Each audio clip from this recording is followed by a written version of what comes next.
Al Salmo 1, esa fue la razón por la que la hermana María lo leyó, porque ella de antemano sabíamos que íbamos a predicar ese salmo. Se ha pedido al Señor que el Señor nos hable, que el Señor nos ministre nuestros corazones. Lo necesitamos a diario.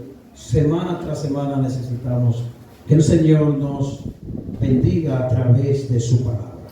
Vamos a dar lectura a este salmo muy breve, solo tiene 6 versículos, en el nombre del Señor.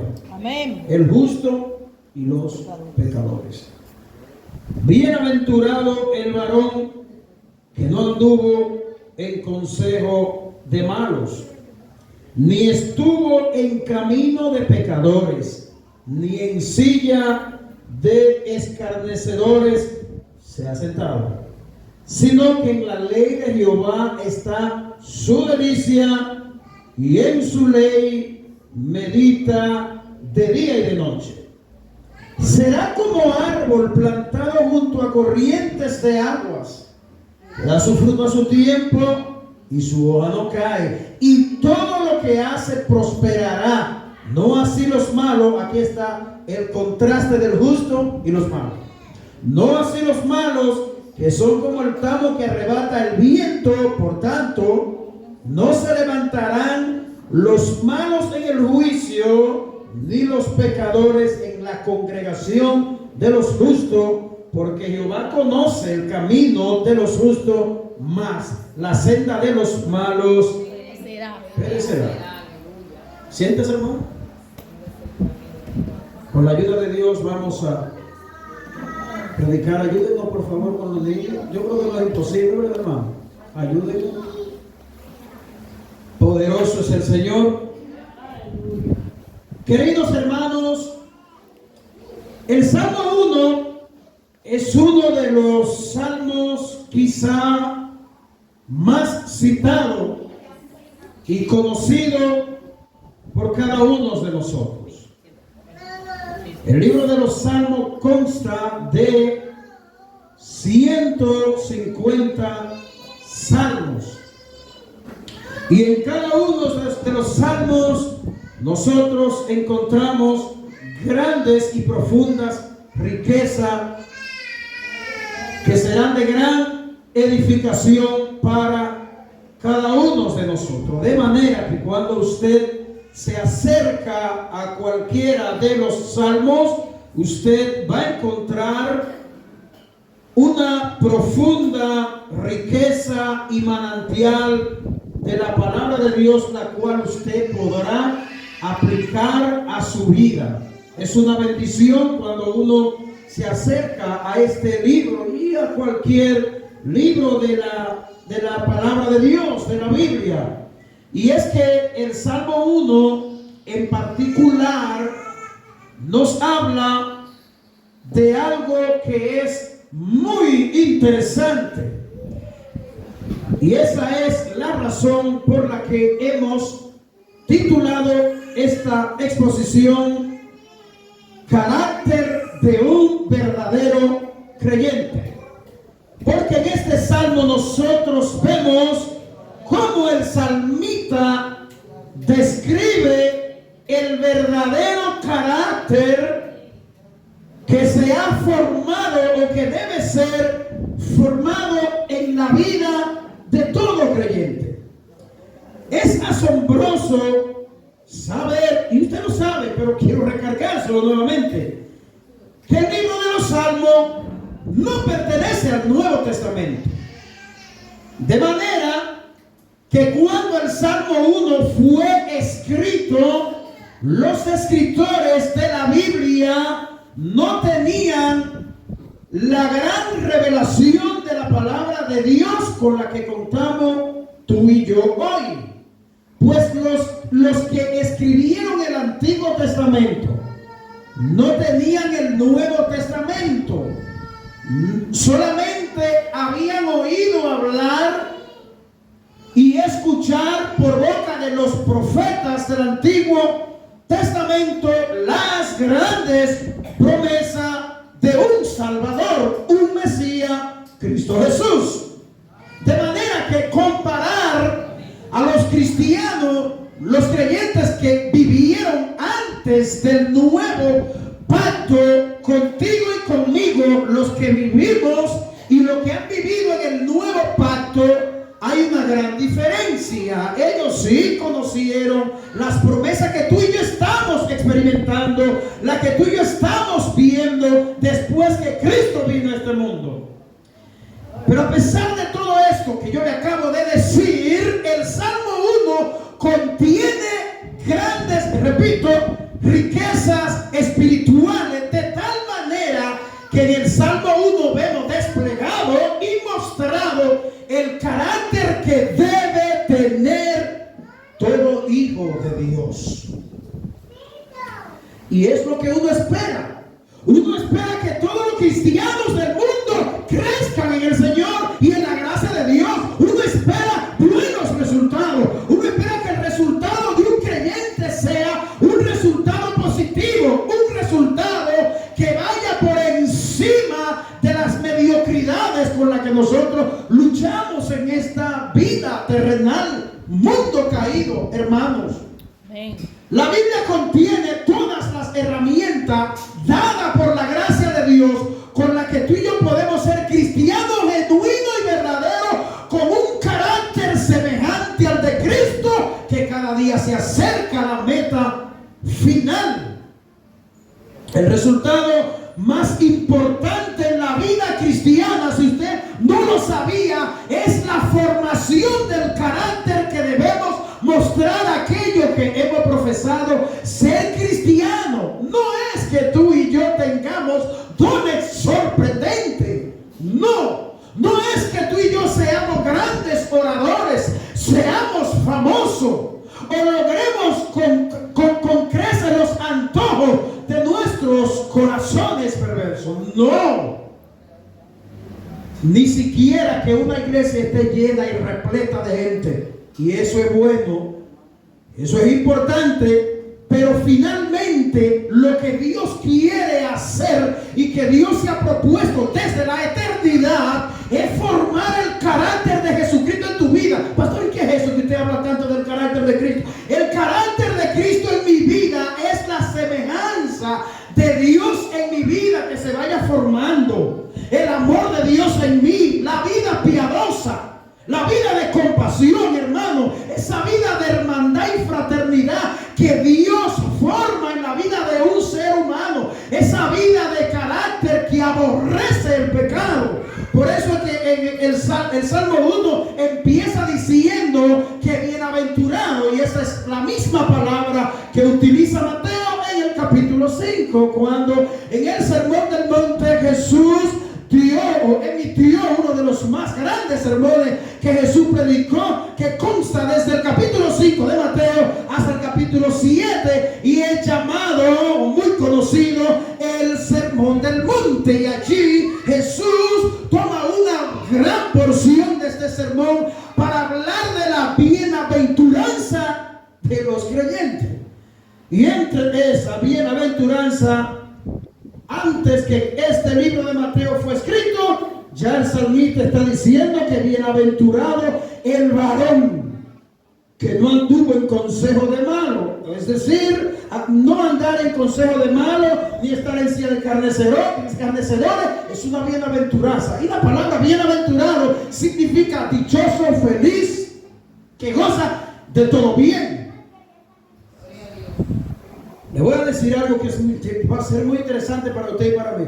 Para usted, porque ya yo lo leí y quise compartirlo en esta introducción.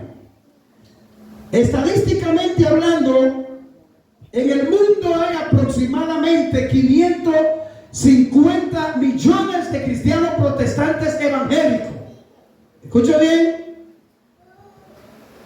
550 millones de cristianos protestantes evangélicos. Y esta cifra fue arrojada para el año pasado, año 2022.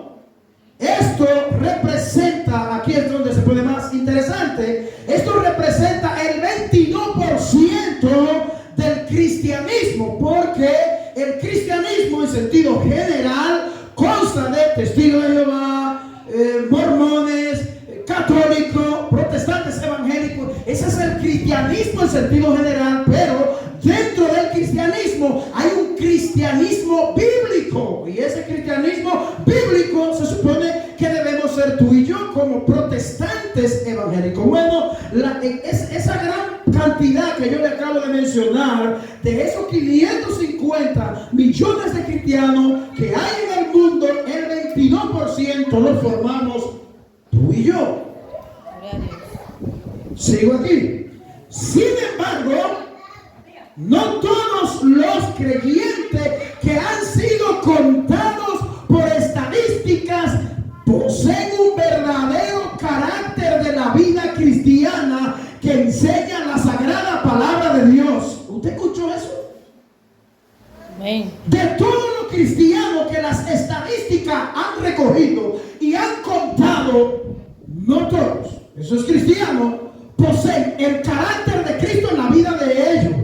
O sea que hay muchos cristianos nominales de nombre que se llaman ser cristianos, pero no ha sido formado en el carácter del Señor. Así que yo creo que lo que el Salmo 1 nos quiere dar a entender a nosotros es que Dios, en el varón bienaventurado, Dios ha de formar el carácter del Señor en su vida. Yo creo que es triste escuchar cosas como esta, pero no debe ser desalentadora, porque ya el Señor mismo por su boca lo dijo. El Señor dijo que no todo aquel que me diga Señor, Señor, entrará en el reino de los cielos. Es decir, que antes de que las estadísticas hablen, o antes de que nosotros veamos las manifestaciones de muchos creyentes que se llaman ser creyentes, pero en la práctica no lo son, no nos debe asombrar, porque ya Jesús lo dijo. No todo aquel que me diga Señor, Señor, entrará en el reino de los cielos. Así que a Cristo no le asombró esto que estamos hablando. El Señor estaba claro y seguro de eso. No podrá sorprender a ti y a mí. ¿Cómo? ¿Qué? Sí, no podrá sorprender a nosotros, pero a nuestro Señor no. El Salmo 1 es una visión del hombre convertido verdaderamente. Esa es la visión que el Salmo 1 nos presenta. Y es muy importante saber esto, porque hoy en día se propagan y se promueven conversiones en personas que realmente no han sido convertidos. Miles y miles han acudido al llamado, levantando la mano, pasando adelante en un evento evangelístico, y el resultado es que muchos de los que pasan no se encuentran con una verdadera conversión. La conversión va más allá de un levantar de mano, de un repetir una oración. La conversión verdadera va desde lo interior y se manifiesta afuera, y el fruto final será de que ese creyente va a las aguas bautismales testificando públicamente su arrepentimiento verdadero, y se muestra en fruto digno de arrepentimiento. En el Antiguo Testamento no se conocía la palabra conversión ni nuevo nacimiento tampoco, como lo explicó Jesús refiriéndose a las buenas nuevas de parte de Dios que Él trajo al mundo. Pero existían ya hombres piadosos y seres indiferentes a los mandatos de Dios, conocida con el apodo de malos. No así los malos, dice aquí el salmista. No así los malos. Tras el nuevo pacto podemos hacer mejor la distinción. Aunque el modo de ser de aquella gente era exactamente igual que la de nuestros días. El hombre cristiano es pues todo lo que expresa este salmo, como veremos a continuación. Y número 1, una persona feliz es la que vemos en el versículo 1. Como ya le dije, que bienaventurado significa feliz, goza de paz, tiene el goce de Dios en su vida, tiene el goce de la salvación. Bienaventurado, eso es lo que significa feliz, porque es un hombre cambiado. Antes hacía las cosas que se mencionan en este versículo, pero ahora anda en los consejos de Dios, según el Salmo 25, versículo 4 y versículo 5, y el Salmo 119, versículo 4. Yo me voy a limitar a leer solamente algunos textos de lo que voy a ir citando. Y voy a citar el salmo más largo de la Biblia, Salmo 119, versículo 4. Dice así: tú encargaste que sean muy guardados tus mandamientos. Por eso es que el salmista se deleita en el versículo 2. Y en su ley medita día y noche. Dios ha encargado que sean bien guardados sus mandamientos, hermanos queridos y estimadísimos hermanos. Amén. Anda por nuevo camino. ¿Y cuál es ese camino? El camino de los santos. Le dije que me voy a limitar a leer solo algunas citas bíblicas. 1 Corintios 12:31. Lo que pueden anotar, lo hacen y lo leen en su casa. Es un hombre estudioso, es el hombre bienaventurado, es un hombre estudioso y diligente.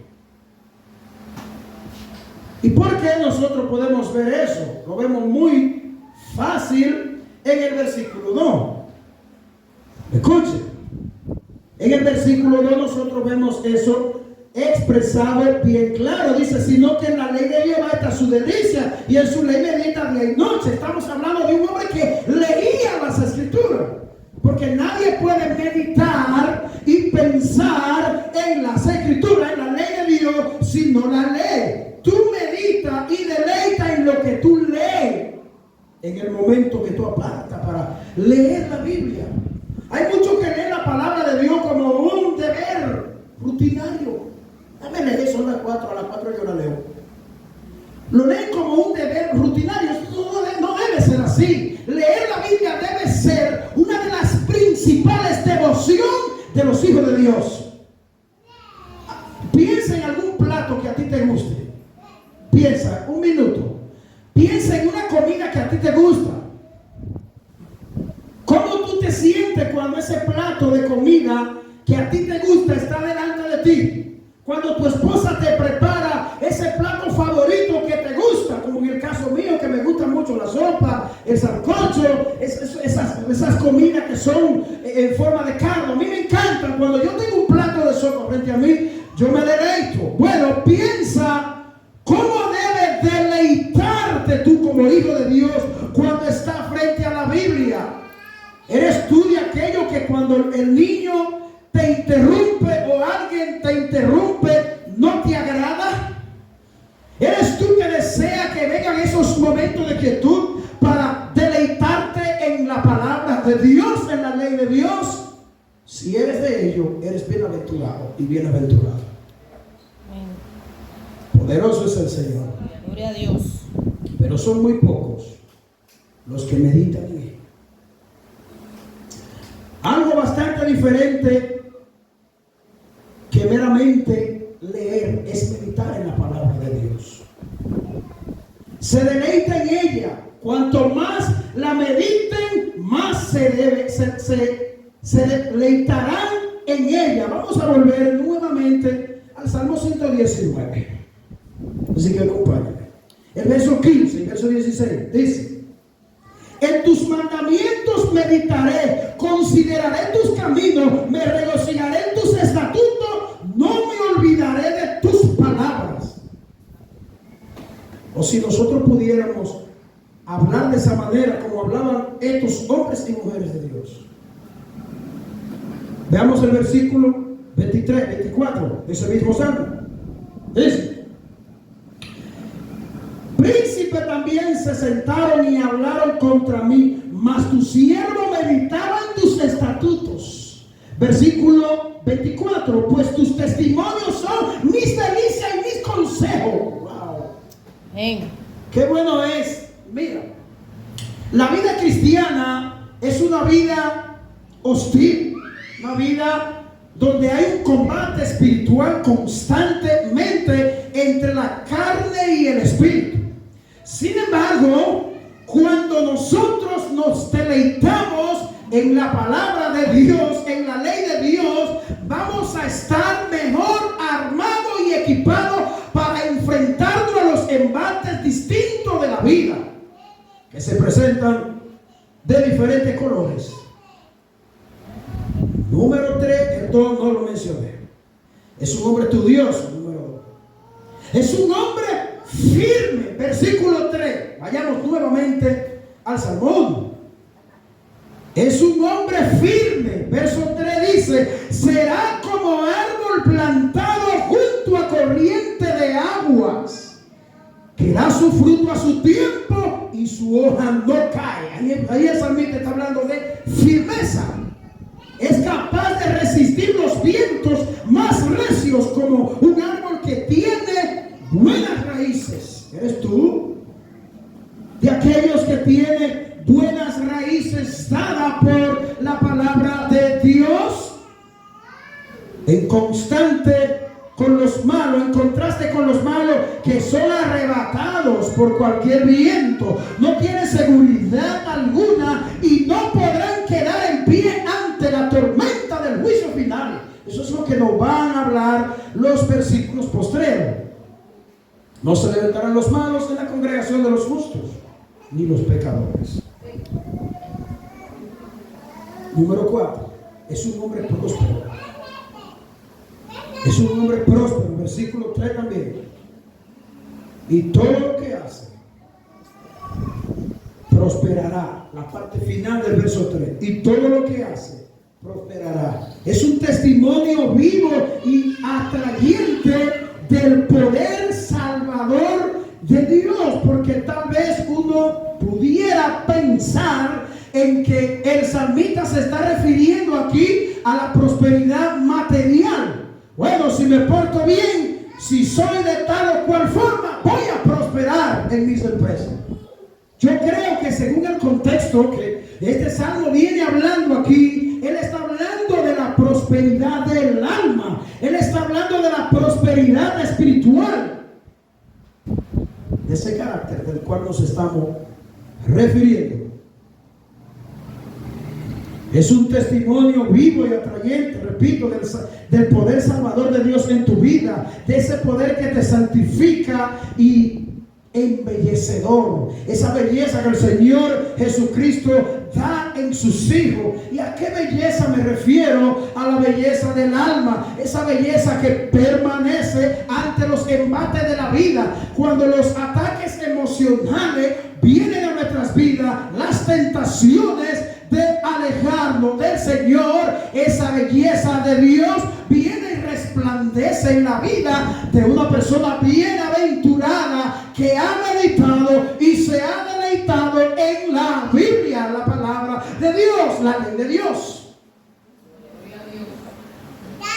¿Cuán importante es meditar en este libro? ¿Cuán importante es no jugar con este libro, no pensar en otra cosa que no es el Evangelio? Porque si hay algo que, qué triste yo referirme hacia esto, si hay algo que la mayoría de del pueblo cristiano ha dejado a un lado, es la sola escritura. Y hemos ido tras las voces sonantes, que no son la palabra de Dios. Me dejaron a mí, le digo el Señor a Israel en Jeremías, me dejaron a mí fuente de agua viva y cavaron para sí cisterna rota que no retienen agua, porque a nosotros muchas veces nos gusta que nos engrifen los pelos, que nos emocionen. Ay, cuando nosotros estamos en un lugar donde los pelos se nos engrifan y los cabellos se nos suben arriba, nos creemos que estamos recibiendo palabra de Dios. No, la palabra de Dios es la que apunta al corazón, es la que forma mi carácter, es la que me reprende, que me exhorta a no desviarme de sus verdades y de nuestro bendito Señor. Oh, qué bueno es el Señor. Es un hombre próspero, hemos dicho. Pues también es un hombre útil. Da fruto para agradar a Dios y alimentar a los hombres. Vemos Juan 15. Juan 15. Juan capítulo 15, versículo 7. Dice así: si permanecéis en mí y mis palabras permanecen en vosotros, pedid todo lo que queréis y os será hecho. Qué lindo es muchas veces la gente decir: pide a Dios todo lo que tú quieras, que Él te lo va a dar. Porque la Biblia dice: pide todo lo que quieras y será hecho. Pero ¿qué es lo que dice el versículo primero? El versículo dice: si permanecéis en mí. Ahí está el prerequisito. Si permanecéis en mí y mis palabras permanecen en vosotros, piden entonces todo lo que quieran y les será contestado. No es que yo, Señor, dame aquello, quiero aquello, dame esto, antojos. No. Y peticiones vagas que solamente reflejan los deseos y antojos de un corazón perverso. No, Él es claro, Él dice: si permanecen en mí y mis palabras, entonces pidan lo que ustedes quieren. Bueno, lo que la Biblia está dando a entender aquí es que si tú estás en la palabra, cuando pida, pedirá correctamente. Quien permanece en la palabra va a estar orientado a pedir bien y a pedir correctamente. ¿Cuán clara es la Biblia? Da fruto a tiempo. Pablo lo llama frutos de justicia. Y son todo lo que producen bien y justo ante Dios. Su hoja no cae, dice. Esto significa que da sombra agradable. La gente se quiere acercar a tu sombra porque ve en ti sombra de amor, sombra de justicia, sombra de equidad, sombra de piedad, sombra de un hombre que está siguiendo los pasos de su Señor y su Maestro. Oh, poderoso es el Señor. Su hoja no cae. En otras palabras, el fruto de la vida del cristiano que se deleita en la palabra, en la ley de Dios, sus hojas estarán vigorosas para darle sombra a todo aquello que el sol del pecado, el sol de la injusticia, se lo está comiendo vivo y lo está quemando. Así será el bienaventurado. Su hoja no cae. Los cansados, los afligidos, los tristes, los desorientados, hallan refugio en las palabras y el ejemplo de los bienaventurados. Qué triste es uno escuchar palabras en creyente que cualquiera no la quiere oír. Palabras de desánimo, palabras de queja. No, el bienaventurado, su hoja no cae y su hoja abarcan a aquellos que están abatidos. Nosotros somos un pequeño grupo de personas en este pueblo, rodeado tal vez por algunas 1,500 o 2,000 personas en todo el distrito, que necesitan tus hojas y mis hojas como refugio. Piensa en esto, hermano. Oh, gloria al Señor. Es un hombre conocido por Dios. Versículo 6. Es un hombre conocido por Dios. Damos el versículo 6. Dice: porque Jehová conoce el camino de los justos, mas la senda de los malos va a perecer. Es un hombre conocido por Dios. El Señor conoce a los suyos. Nada escapa de los ojos escrutadores de Dios. Esos ojos que atraviesan todo lo escondido. El Señor conoce tu bien, pero también conoce tu mal. Sobre todo Dios conoce que el camino de los malos les conduce a la perdición eterna. Pero los malos hombres andan por allí pensando que tendrán un final dichoso, tal vez, un final feliz. Escuche lo que dice Mateo 7:23. Mateo 7, verso 23 dice: y entonces les declararé: nunca os conocí, apartaos de mí, hombres de maldad. ¿Tú sabes a qué hombre se está refiriendo Jesús? Porque no leímos el pasaje completo. ¿Qué es lo que Cristo viene diciendo? En aquel día algunos le dirán: Señor, en tu nombre hicimos aquellos. Ojo con esto.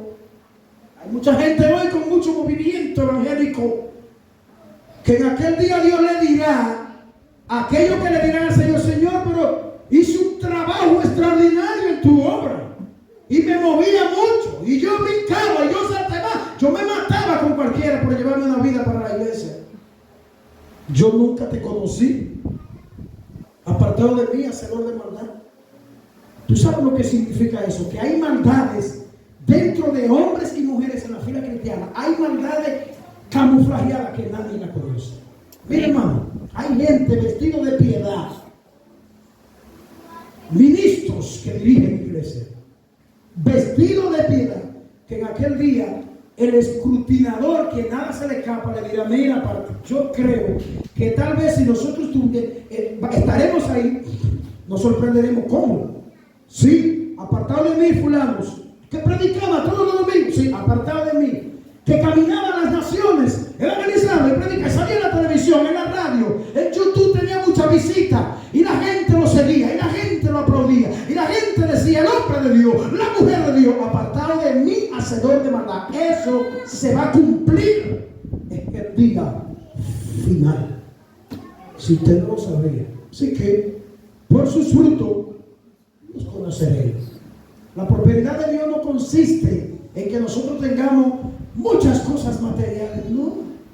Prosperidad consiste en un corazón que ha prosperado en la misericordia, en el amor, que ama a su iglesia, que no es ñoño, que no es ñoña. Esa es la prosperidad de Dios que Dios quiere darte a ti en el corazón, hermano. Una prosperidad que te llegue a ser un buen padre, un buen abuelo, un buen tío, un buen ciudadano. Esa es la prosperidad que Dios quiere dar y producir en tu corazón y en mi corazón. Oh, gloria a Dios. Concluimos diciendo lo siguiente: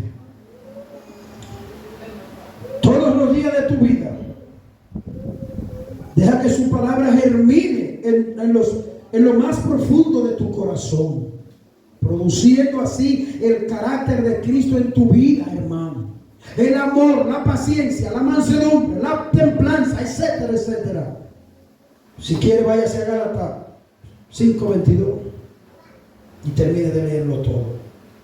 Y estoy convencido que el tipo de carácter y madurez descrita en este salmo no es algo que tú y yo podemos lograrlo con nuestra propia dependencia. Sin embargo, tú y yo debemos andar en esos senderos en total dependencia de Dios. Tú no puedes quedarte con los brazos cruzados, hermano. Nadie va a leer la Biblia por ti. Nadie va a meditar en ella por ti. Eres tú que tienes que hacerlo, pero tienes que hacerlo confiando en el Señor, en que Dios te va a dar la fuerza. ¿Me está entendiendo? Con tu propia fuerza no podrás, pero debe accionar. Debe meditar en la Biblia. Debes leer la Biblia. Lucha ardientemente por anhelar este tipo de vida cristiana que se despliega en este salmo. Esto es una señal de que tú eres una hija y un hijo de Dios. Si tú luchas dentro de ti por leer, estudiar la Biblia, pero sabes que no lo vas a lograr con tu propia fuerza, si esa lucha está dentro de ti, esa es una señal de que eres un hijo de Dios, hermano. Así que el Señor te bendiga y Dios te guarde. Padre, muchas gracias.